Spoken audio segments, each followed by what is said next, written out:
बाद जब आपके साथ गलत हुआ तो फिर क्या कह रहे हो, जो वो अच्छा होता है अल्लाह अच्छे के लिए कर रहा है।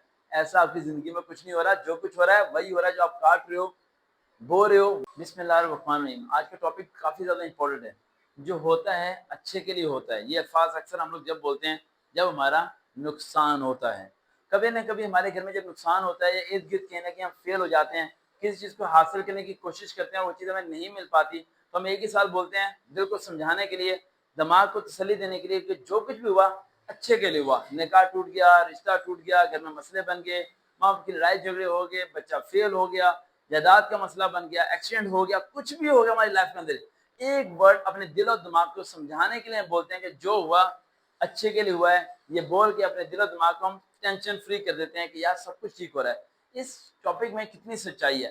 क्या सब कुछ बिल्कुल सच है? अगर एक की टांग टूट गई तो अच्छा ही हो गया, अगर एक का निकाह टूट गया, उसे तलाक होगी तो क्या अच्छा हो गया, अगर एक के माँ बाप ने बच्चों को घर से बाहर निकाल दिया तो क्या अच्छा हो गया, अगर एक शख्स पे किसी ने हमला किया और उसे मार के चला गया तो क्या अच्छा हो गया? ऐसा कुछ भी नहीं है। जरा ठंडे दिमाग से समझिएगा होता क्या। सिर्फ जो होता है अच्छे के लिए होता है, सिर्फ जब इस्तेमाल कर सकते हैं जब आपने जो कुछ भी किया हो या आपके जो कुछ भी हो गया हो इन फ्यूचर अच्छा हुआ हो तो। अदरवाइज आप उसके लिए नहीं बोल सकते। मिसाल के तौर पर आप कोई ना कोई काम करने के लिए जा रहे हैं और आपका एक्सीडेंट हो जाता है और आप नहीं पहुंच पाते इंटरव्यू देने के लिए, और आप कहते हो यार जो हुआ बेहतर हुआ, और आफ्टर दी 5 years आप कामयाब ही नहीं हो पाते, आप नाकाम रहते हो, ये सोच रहे हो कि यार काश उस दिन मेरा एक्सीडेंट ना होता तो आज मैं जॉब पे होता, आज मैं गवर्नमेंट जॉब पे होता, आज मैं वहां सेटल होता। फिर आप क्या बोलोगे कि वो जो एक्सीडेंट हुआ था वो अच्छे के लिए नहीं हुआ था, वो गलत हुआ था, शायद मैंने कुछ कुछ मिस्टेक की थी, शायद मैंने बाइक तेज चलाई थी, शायद मेरी कोई गलती थी जिसकी वजह से मैं वहां तक नहीं पहुंच पाया और मेरी जिंदगी नुकसान में चलेगी। अक्सर हमारी लाइफ के अंदर कुछ ना कुछ शिकवे होते हैं, शिकायत होती हैं, अपने आप से गिले होते हैं, और उसे हम समझाने के लिए यही बोल रहे होते हैं कि जो हो गया अच्छा हो गया। ऐसा नहीं है। अब मैं 5 पॉइंट आपको बताने लगा हूँ जिन्हें आपने जेब में रखना है ताकि आप खुद एनालिसिस कर सकें कि आपकी लाइफ के अंदर जो कुछ भी हो रहा है क्या वो अच्छे के लिए हो रहा है या सब कुछ बुरे के लिए हो रहा है। ये पॉइंट एनालिसिस करने से पहले आपने अपने आप को आईने में खड़ा करना है, अपने चेहरे पर सीधे से पानी डालना है और अपने आप से एक वादा करना है कि जो पॉइंट मैं अभी आपको बताने लगा हूँ बिल्कुल सच सच तरीके से अपने पर अप्लाई करने हैं। अगर झूठे तरीके से अप्लाई करेंगे तो हर शख्स अपने आप को हीरो मानता है, हर शख्स अपने आप को सच्चा मानता है और हर शख्स अपने आप को सपोर्टर है। कोई भी अपने अंदर से फॉल्ट निकालने के लिए तैयार नहीं होता। कोई भी शख्स ऐसा नहीं कहता कि वो कहता मेरी मिस्टेक थी। 5 पॉइंट जो बताने लगा हूँ इन्हें फॉलो कीजिएगा। अगर 5 पॉइंट आप पूरे नहीं उतरते फिर तो जो कुछ हो रहा है बिल्कुल अच्छे के लिए हो रहा है। पॉइंट नंबर 1, जब भी आपके साथ कोई भी गलत काम हो या कोई भी नुकसान हो तो हमेशा रिवाइज करें, क्या आपने किसी के साथ कुछ गलत किया था, क्या आपने किसी को धोखा दिया था, या आपने किसी का नुकसान सोचा था, या आपने किसी की जायदाद पर कब्जा किया था, या आपने किसी का बुरा सोचा था या बुरा कर दिया था। अगर यस है तो जो हुआ था ना उस बंदे की वजह से हुआ था, अच्छे के लिए नहीं हुआ था। And point number two is very important, that is luck, किस्मत। लोग किस्मत को नहीं मानते। कुछ चीजें किस्मत में लिखी होती हैं, आपका ना जाना, आपका खाना ना खाना, आपका बीमार होना, आपका उठ जाना, आपका जिंदा रहना, आपका मर जाना, कुछ चीजें किस्मत में डेफिनेटली कंफर्म होती है।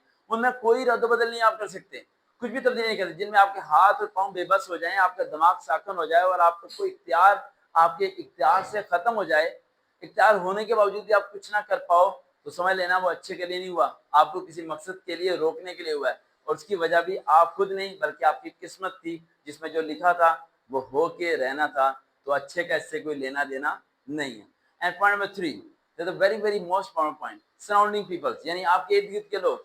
ऐसे कौन से लोग हैं आपके इर्द गिर्द जो कि आपको अच्छे की तरफ जाने नहीं देना चाहते? ऐसे कौन से लोग हैं आपके इर्द गिर्द जो आपकी खुशी को बर्दाश्त नहीं करते? ऐसे कौन से लोग हैं जो आपके इर्द गिर्द जिनके साथ आप रहते हो, आप तो सब कुछ शेयर करते हो लेकिन उन लोगों ने कभी भी अपनी पर्सनल लाइफ आपसे शेयर नहीं की? तो फिर अच्छे के लिए क्या हो रहा है? सब कुछ बुरे के लिए हो रहा है। Point number 4, trust, that is very important point. Trust को ब्रेक करते हैं, इल्जाम लगाते हैं कि दूसरे ने एतमाद तोड़ा था। हम ये क्यों नहीं देखते कि हमने भी तो उसका एतमाद तोड़ा था? हम ये क्यों नहीं देखते कि हम एनालिसिस क्यों नहीं करते कि हमारी मिस्टेक भी तो कोई ना कोई थी? हमेशा ब्लेमिंग करना, इल्जाम लगाना, दूसरे को गलत साबित करने में तो लगे रहते हैं। कभी कभार अकेले बैठ के एनालिसिस करो कि क्या तुम भी गलत थे, क्या तुमने कोई मिस्टेक की थी, शुरुआत थी गलत, रास्ता ही गलत था, सड़क ही गलत थी, तो नतीजा तो गलत ही निकलना था ना। जो हुआ अच्छे के लिए होता है, इसका तो मकसद ही पूरा नहीं होता भाई। जब सड़क गलत थी, रास्ता गलत था, मकसद गलत था, शुरुआत गलत थी, आपने सब कुछ गलत ही किया, तो उसके बाद जब आपके साथ गलत हुआ तो फिर क्या कह रहे हो, जो हुआ अच्छा होता है, अल्लाह अच्छे के लिए कर रहा है। ऐसा आपकी जिंदगी में कुछ नहीं हो रहा, जो कुछ हो रहा है वही हो रहा है जो आप काट रहे हो, बो रहे हो वही काट रहे हो। 5 point, last and most point, that is the time. Time is the best solution. ये वक्त एक ऐसा सोल्यूशन है जो कि आपको बता देगा कि आपकी लाइफ में जो कुछ भी हो रहा है वो फायदे के लिए हो रहा है या नुकसान के लिए हो रहा है। उसके लिए आपको सिर्फ सब्र करना पड़ेगा, और अगर आप सब्र करेंगे तो फिर ही आप अंदाजा लगा सकते हैं कि जो कुछ भी पास में हुआ था वो फायदे के लिए हुआ था या नुकसान के लिए हुआ था। और अगर आपकी लाइफ में नुकसान हो रहा है तो ज़हन में रखिएगा, रास्ते को बदलें, तरीकों को बदलें, अपनी सब चीज़ों को बदलें, बल्कि अपने सर के बाल से लेकर पाँव के नाखून तक अपने आप को बदलें, वरना जो कुछ भी आपकी लाइफ में होगा सब अच्छे के लिए नहीं, सब बुरे के लिए होगा। देखते रहे चैनल सबका जीवन मोटिवेशन, दोबारा मुलाकात होगी।